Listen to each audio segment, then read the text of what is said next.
What's up, guys? Welcome back to this week's Pinball Effects tournament video. So today we're going to be doing it a little bit differently.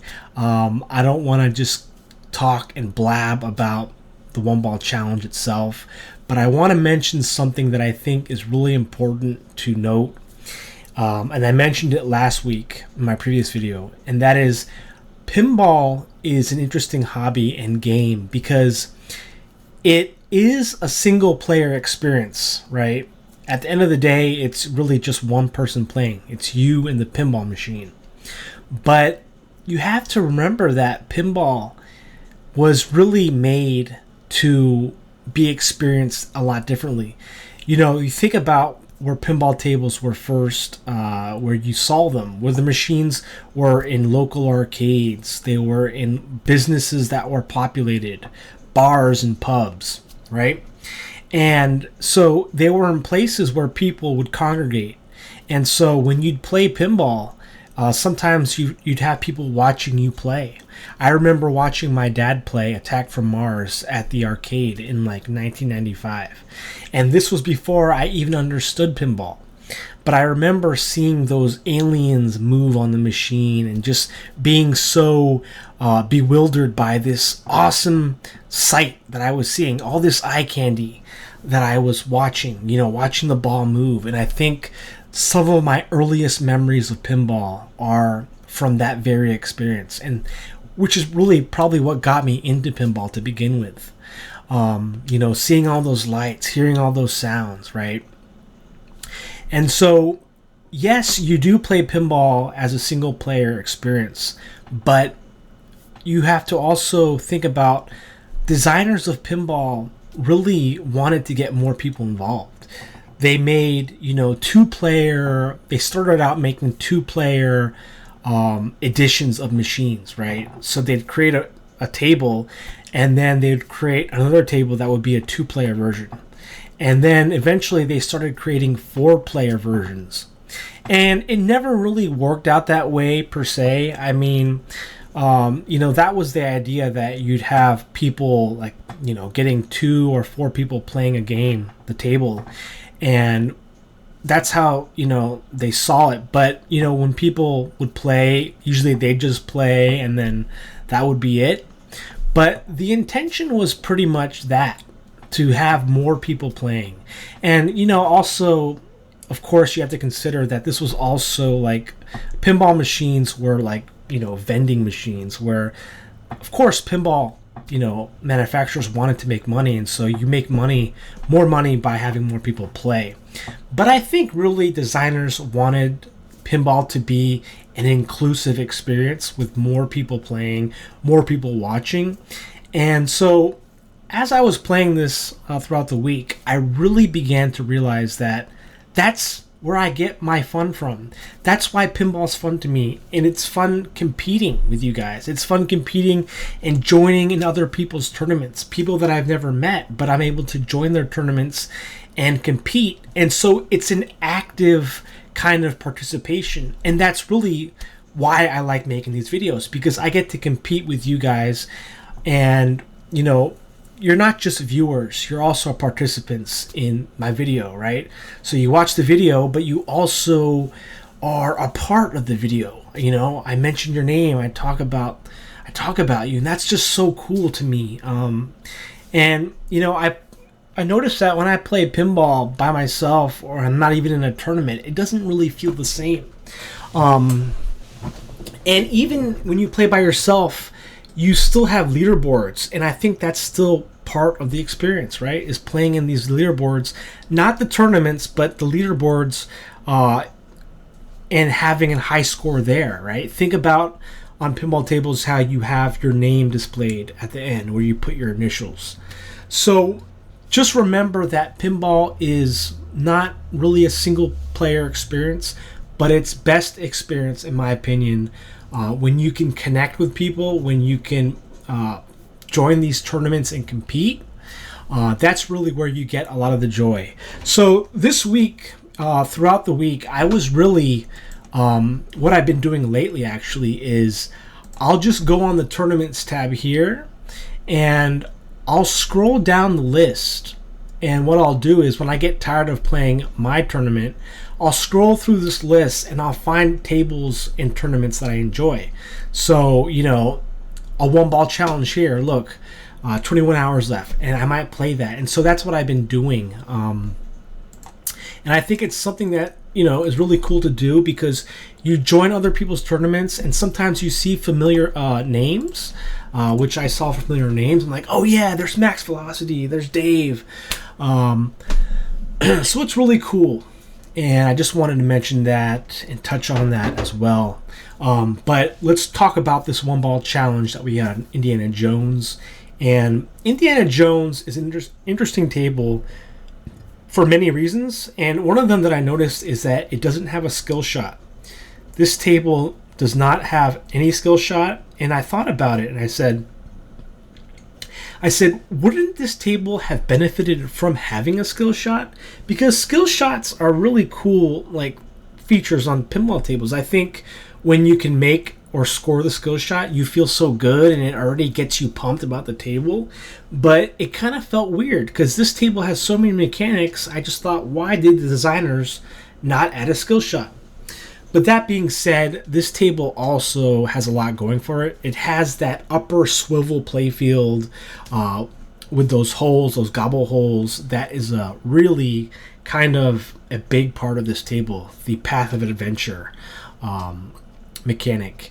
And that was actually a huge part of, I think, scoring high on this table was if you could light Path of Adventure and hit that right ramp and eventually, get the ball to roll over all those lit lamps.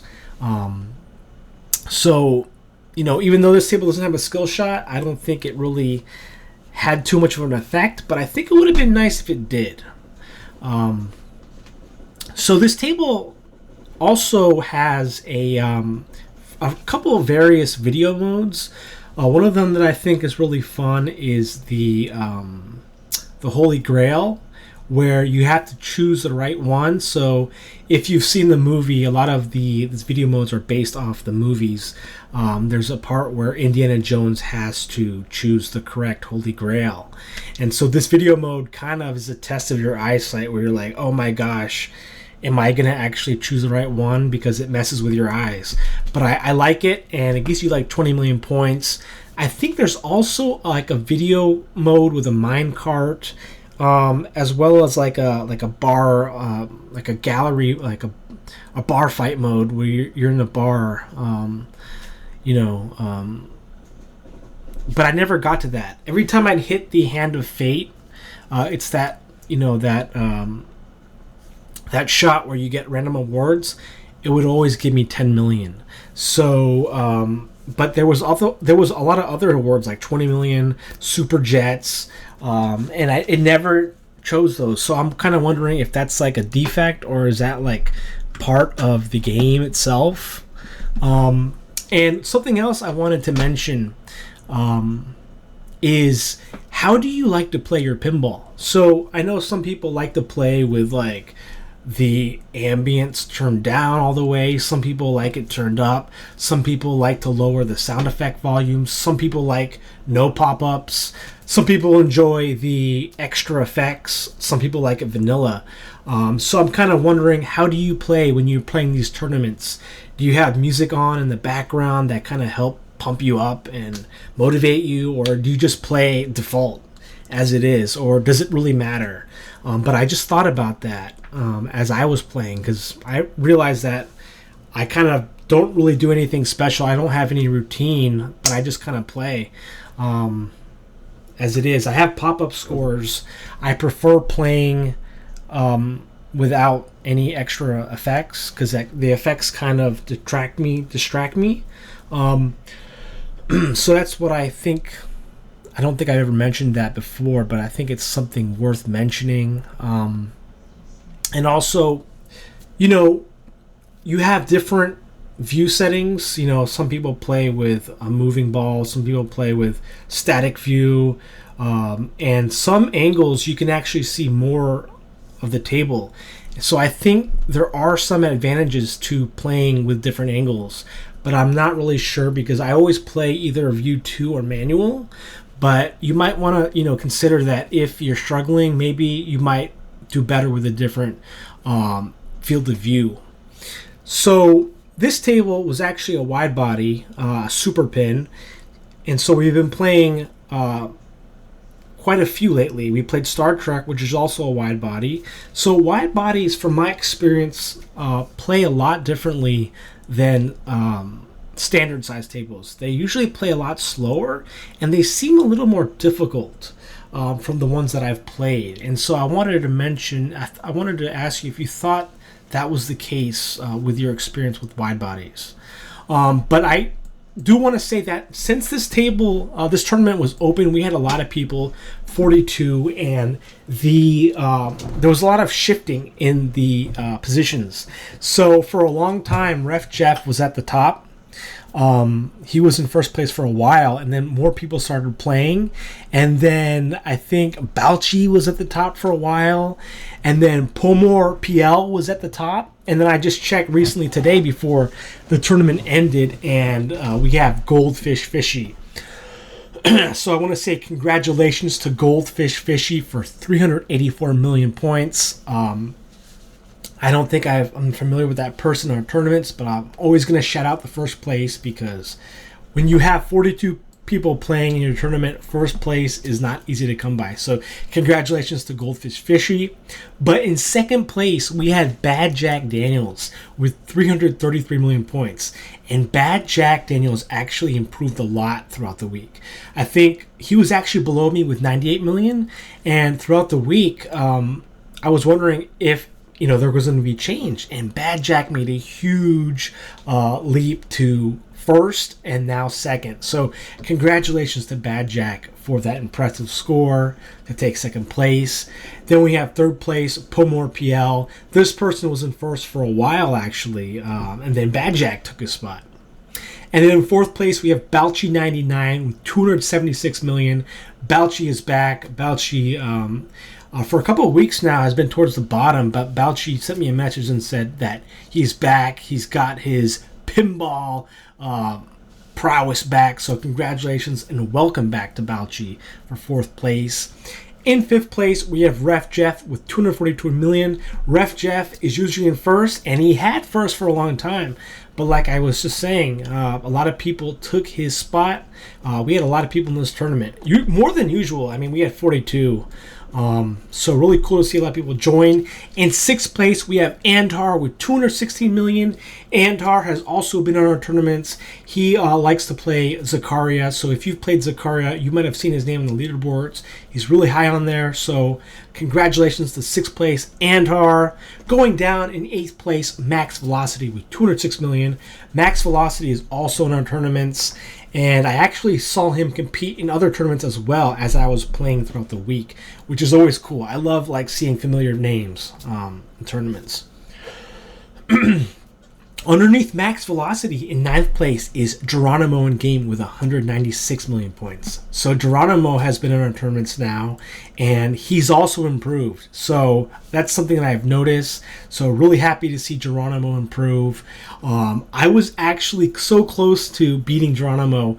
I had 194 million points, and I was like, I looked at Geronimo and I said, in order to beat Geronimo, to pass him, I need to beat 196. And then I saw that I got 194. I was like, oh, I was so close, but I'll take it. So underneath me is Urko 1945 in 11th place with 174 million points. It actually took me a while to surpass Urko because Urko played early in the week and I was trying really hard to get past him, and it took me a while.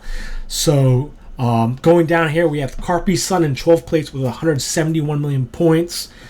Always congratulations to Carpy Sun. We've seen him in our tournaments. Fat Wayne in 13th place. In 14th place, we have UTD 4000 with 167 million points. We have Dad for Fun with 146 million points. I noticed that name because I joined one of his tournaments. I think he was hosting a one ball or classic on Princess Bride. Going down here, 19th place, Pinball FX fan, PFX fan, with 62 million points. Always got to shout out Pinball FX fan. because he is one of the old members too in our tournaments. And then in 20th place, we have Wombat in a Hat with 57 million points. Congratulations to Wombat. He's also for a while. And then we have Fabled Scarab in 22nd place with 49 million points. Going down the list, I think I've mentioned everyone. And Tish Freddy in 40th place with 8 million. So I've seen Tish Freddy score before. So thank you to everyone who participated in these tournaments. This was a pretty big one here with the turnout. So I've already created the one ball challenge. It's a password protected, and the password is 92624. That will be in the description below. And here is the tournament ID, 2WNV. And let's go here. One ball challenge on Medieval Madness. This is a table I'd love to play a real version of this. But let's go here. Skill shot.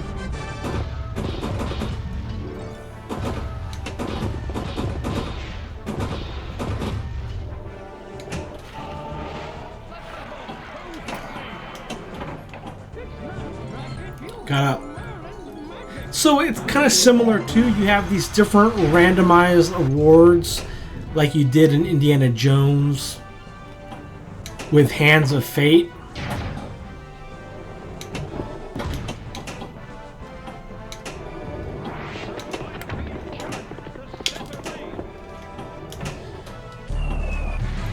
And I know the castle lock will be huge on this one. So you wanna lock the ball in the castle, but it's a dangerous shot because of where it is. You have to nudge sometimes. Oh my gosh. There it is though. Gives you a lot when you lock it, and then destroying the castle will award you a lot of points as well.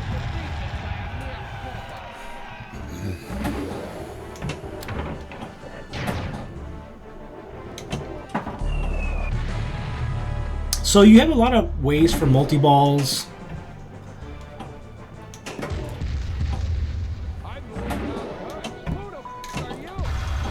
And you gotta love the call-outs. I'm Lord Howard Hurts. And then of course, don't forget the trolls. Oh, we got Joust Madness lit.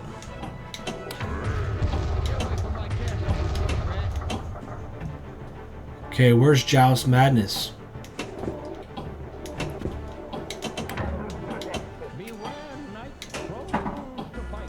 Here it is. So I am really curious to see how this scores turn out, because usually I've played this on a classic 3-ball. But we already got a multi-ball here, so...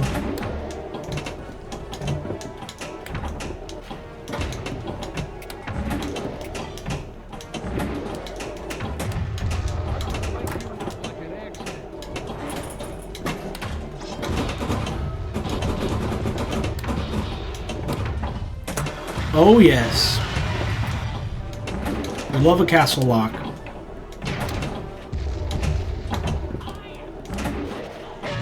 We love a jackpot. We just love a multi-ball.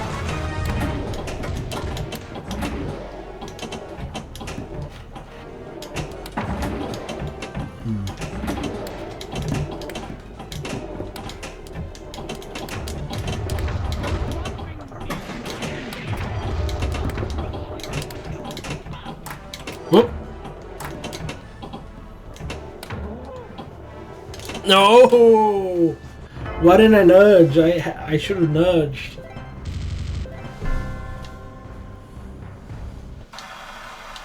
Well guys, thank you for watching me play this week's one ball tournament on Medieval Madness. I hope you enjoy, and I'd love for you to participate. And until next time, catch you guys later. Take care.